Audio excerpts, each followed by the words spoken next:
If you haven't heard about Anchor, it's the easiest way to make a podcast. Let me explain. It's free. There's creation tools that allow you to record and edit your podcast right from your phone or computer. Anchor will distribute your podcast for you, so it can be heard on Spotify, Apple Podcasts, and many more. You can make money from your podcast with no minimum amount of listeners. It's everything you need to make a podcast in one place. All you have to do is download the free Anchor app or go to anchor.fm to get started.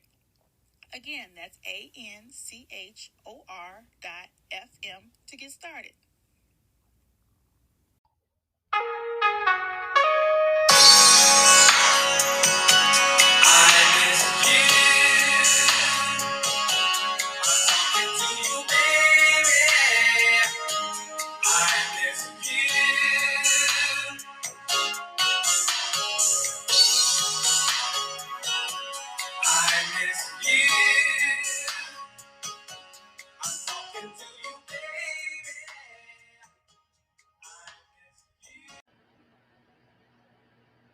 Hello, welcome back to the Hoodrat2Harvard podcast, season 2. I'm going to title this episode, Riding the Waves of Grief, Mourning. So it is now March in Michigan. Around this time of the year, I tend to get seasonal depression, and I do a good job of battling it because it is a battle. Sometimes I lose and sometimes I win. But I was successful that first year of the pandemic because I had like over 60 deaths of people that I knew, colleagues, friends, and family. And that second year, again, the deaths just kept racking up. And then here we are in the third year of the pandemic, and my Aunt Diann just passed away on Tuesday. And this one is hard. My grandmother, her mother, passed away around Christmas in 2018, and that was really traumatic and difficult for me. And when people say, when people die, people like to say, oh, they were this and they were that. And you know that not to be the truth, right? Or your truth in regards to them. In regards to my Aunt Diann, she was the sweetest. This is not fluff. This is not, we're going to say good things and nice things about her in death. She was the absolute sweetest. She was like my favorite person. And I say that because she never switched up on me. I've had a very traumatic, eventful life. I am 47. I have experienced life because life just be lifing in my life. It just be lifing in my life, honey. And she just never switched up on me. Anytime she saw me, she had a smile for me, happy disposition for me. I never had any crosswords with my aunt. I never got smart with my aunt. Never, nothing sideways or anything with my aunt. Just an all-around great person. I loved her kids. I love her kids to life. Her oldest used to live with us. She was just the best. It is rare to get to this age, pretty much any age right now in life, and have a person that you've never said anything, never went back and forth with, never said anything bad about, nothing. That's just rare. And I was just thinking about that once I was informed that she passed away. Like, yeah, that was my girl. anytime I went to Louisiana to visit, I was going to make sure that I saw my aunt and we got to chat and talk to each other and take some pictures. Just a beautiful soul inside and just a beautiful person on the outside as well. I was given the task of doing her obituary, and that was rough the first couple of days. Now it's more, I'm looking at it as more I better do a good job of paying tribute to her. And I think they picked the right person. I know they picked the right person to do it because I'm very even kill when it comes to who's going to be in it, making sure everybody is covered and that nobody's left out. Because I know how that feels when you open up on a bit, you attend a funeral and of somebody you thought was close to you, and then whoever was tasked with the job of doing the obituary didn't think you were worthy of even being in the obituary. It ain't cute, and I don't like I didn't like the feeling that I felt when I've seen that done to me, and I'm definitely not going to do that to anybody else. Not that I would anyway, but I know that feeling. So I'm trying my best to make sure that everybody is represented and everybody is in this obituary, so that when they open it up, they feel like they were a part of her journey as well. Because they know they were, but it's the feeling you get when you're at a funeral to know that they cared enough about you to include you inside of her homegoing celebration in paper form. So I'm just doing that. I sent it off to the printer on Friday, and I have to do some revisions because in my haste to type it all up, I left out some names, and I'm glad that my cousins called me to make sure I got that. I am forever indebted to her granddaughter for being the go-between between me and the family to make sure that everything is taken care of. I don't know. It's just been a whirlwind. She died on Tuesday, and her birthday was the next day, Wednesday. She turned 73. And we have longevity in this family. And for my aunt to have had the lifestyle that she had, she smoked. She loved to play bingo. And she had a lot of health issues. She lived a full life. And to get to 73 with all the things that she did, honey, God is showing out. That's how I look at it. So if I could do that and have get past 73 with the healthy lifestyle, I'm looking forward to it. And be in my right mind. My aunt was in her right mind to the end. And my grandmother was in her right mind to the end. I'm just thankful for that because it could go a whole different way. And I'm thankful for that doesn't run in my family either, that we pretty much are in our right state of mind all the way up until the end. But she was surrounded by her friends and family. I don't know. I just, when people die, some people really don't know what to say. I mean, really don't know what to say. And I just want to take the time to tell people it's okay not to say anything. It really is. It is okay not to say anything. You don't have to say, I'm sorry for your loss. You don't have to say anything that comes out awkward out of your mouth. It's just what it is. Sometimes you just don't have the words. And then when you're trying to find words and they come out all discombobulated and weird, now you got the person who's grieving feeling some type of way. We don't want that. Well, I always say to people when a loved one, I'm about to get emotional. I thought I was good today. I'm gonna wrap my little hair, put on my little earring, my earbobs, as my grandmother would say, and slap my lips because I'm looking cute. Got my little pearl glasses on, honey. I'm doing it, you know. And so I was like, if I just make myself feel how I want to feel, then I'll, be able to ride this wave of grief a little better. That's why I encourage people when death does hit close to home, is that they ride the waves of grief, because grief comes in waves. Some people will tell you, this too shall pass, bullshit. They'll tell you a storm don't last always, this and that. Shut the fuck up. You don't know what you're talking about.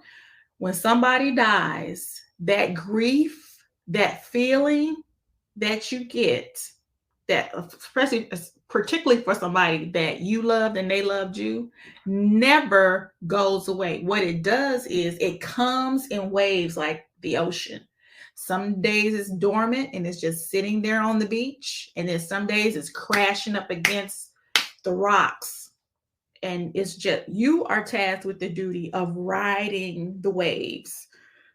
That's what you're tasked with, the duty of riding the waves. And it's all going to be how you navigate those. Hopefully you'll get to the end, because at the end of that wave is some joy, hopefully. But in riding those waves, how are you going to navigate them? It's up to you. I like to smile through my tears and think of all the good things, you know, and laugh at some of the bad stuff that occurred too, because the laughter and the smiling will get you through those waves, will help you ride the waves. It's like being on the surfboard.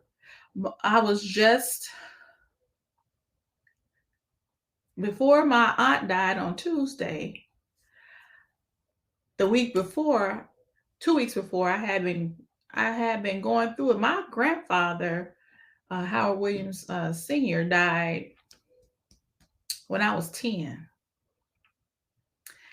And sure as my name is Chandrika, his death, when a wave comes, it hits me like he died yesterday.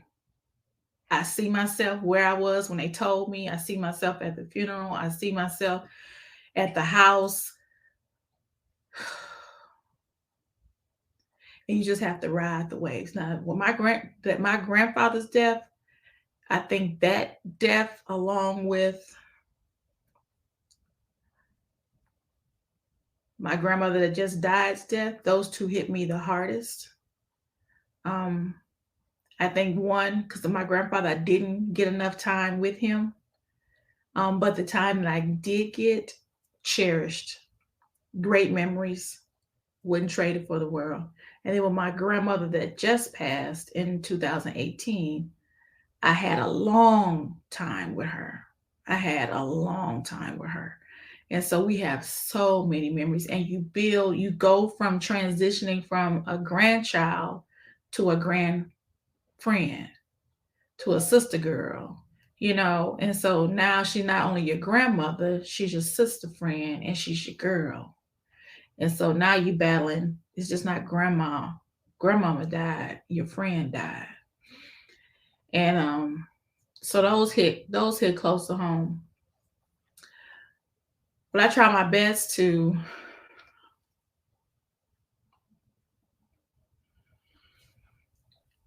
figure out health in a healthy way, how to navigate those waves of mourning. It's difficult. So when people tell you, you know, different stuff, just shut the fuck up. You have no clue. You don't know. You really don't. And that's why I say it's okay not to say anything. It really is. It's okay. Because right now, I'm going through it.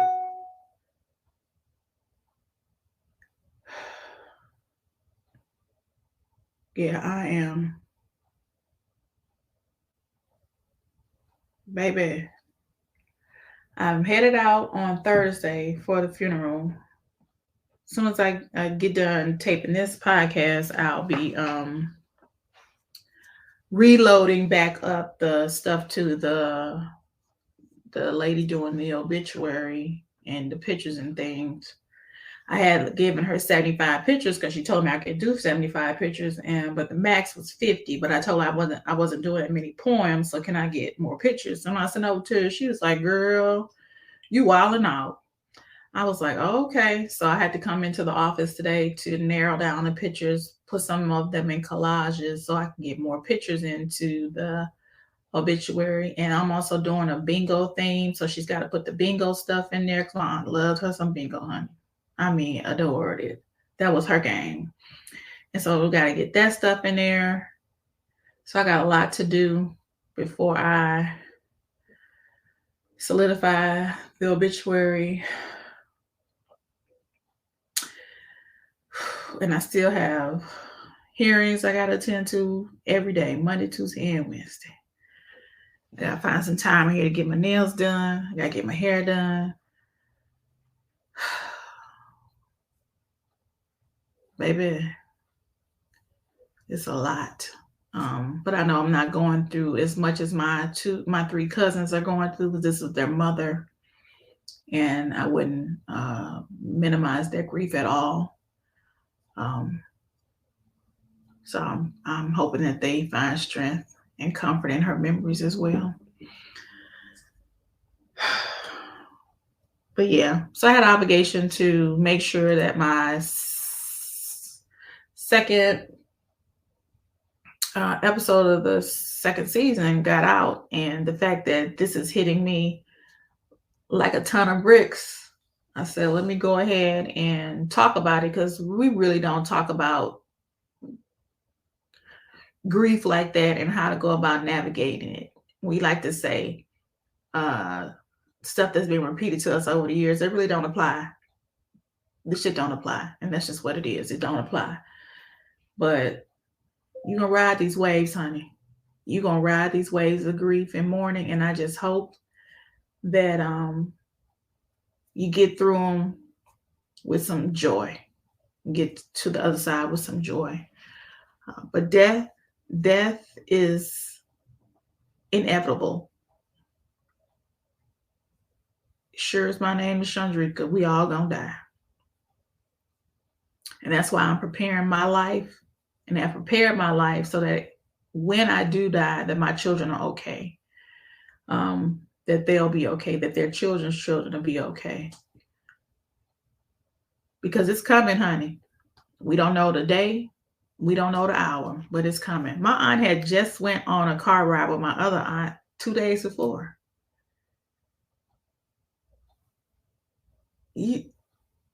And smiling and giggling and having and kicking and having a good time. And honey, just like that, gone.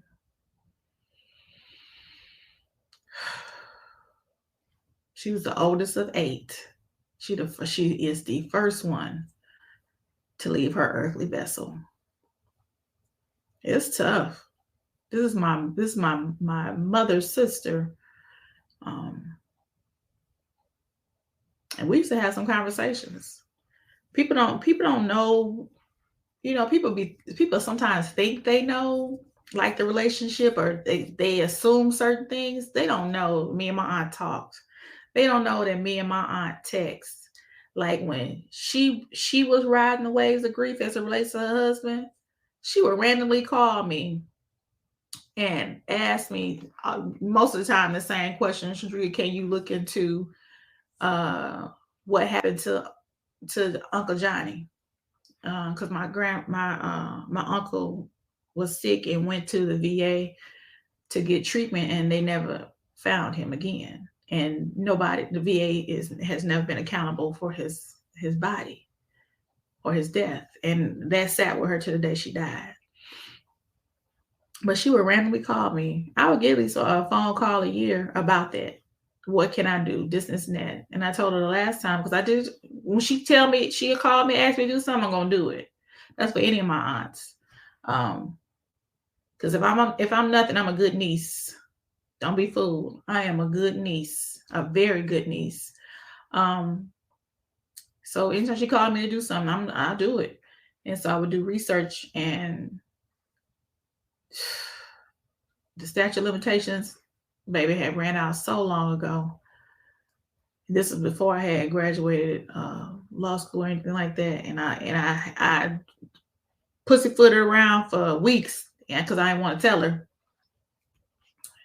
And I told her, all she did was she's like, oh, okay. Let me tell you something. How she talked is similar to how my cousin Keisha talks. I don't even know if they know that, but their mannerisms and how they address conversations and Their inflections when they talk are kind of the same, and she'd be like, oh, like, oh, that was my girl. Oh my gosh. Let me tell you something. When you've been loved, honey, shout out to everybody that's been loved. And peace to those who haven't. I hope you find it one day, or it finds you. Because to have somebody in your life that loves you, it's a blessing. It's such a blessing. And I love my aunt, and my aunt loved me. And she was a good aunt. She was a damn good aunt. Very loving, a good mom, good grandma, good great grandma. She was just a sweet person. Just a good person. Easy. I'm gonna tell you, easy going. Baby, she was easy going. Diann Marie Morris-Johnson. You did well, girl. You did well. You shall be missed. You shall be missed. But I'm interested in ideas for topics to discuss for this season. I know I left off last season talking about I wanted to explore the story behind my Uncle Johnny missing, but I had already talked to my aunt about it. She did not want to relive that. And so that's why I did not do season 2 with that. Again, I'm a good niece, and I respect my elders and their wishes and their concerns. It is what it is. Some of this new generation should take heed. You can still be yourself and do you, and still be respectful at the same time. It's a thing. I guarantee you it's a thing, because it is. It's a thing. If it's not a thing, I just made it a thing. So it's a thing. How about that? So I just need some ideas on what you want to hear for this season. If not, I can come up with some things. I just, if you are watching this podcast on different platforms, and the platforms allow you to make reviews, then review it. Give me 5 stars, because you know what's up. And then say how much you like the podcast and give some suggestions for future topics. I know for season 3, I want to have guests, several guests to discuss certain things. But for this season, that's going to be ad hoc, and I'm okay with that. It'll sit in my spirit just fine.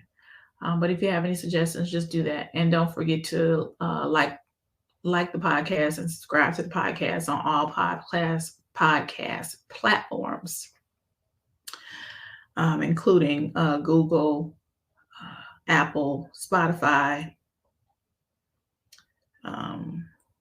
all of the platforms, Anchor, all of them. We appreciate you listening. And I hope you got some tidbit of something to help you along your journey from today's podcast, because that's what I'm here for. To help people along their journey. I've already come to the conclusion many years ago that I'm merely a vessel, and that my steed in life is to help others along their journey. And I think I do a pretty good job of that, because what I saw and see is that everybody's not insightful. Some people just get bogged down with the trees and don't realize it's a whole forest, which has a whole bunch of things in it: frogs, snakes, lakes, rivers, valleys, mountains, grass, a lot of things in it. But they just can't see anything but the trees. I help you see everything else. Hello. I want to thank you for listening to the Hoodrat2Harvard podcast. I am your host, Chandrika Simmons, also known as the Law Chick. And we appreciate you subscribing, reviewing, and liking this podcast on all platforms. Thank you and enjoy what's left of what's left.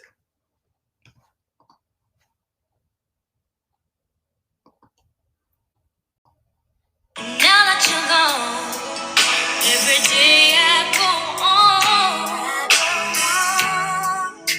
but life's just not the same. I'm so empty inside, and my tears I can't hide, but I'll try.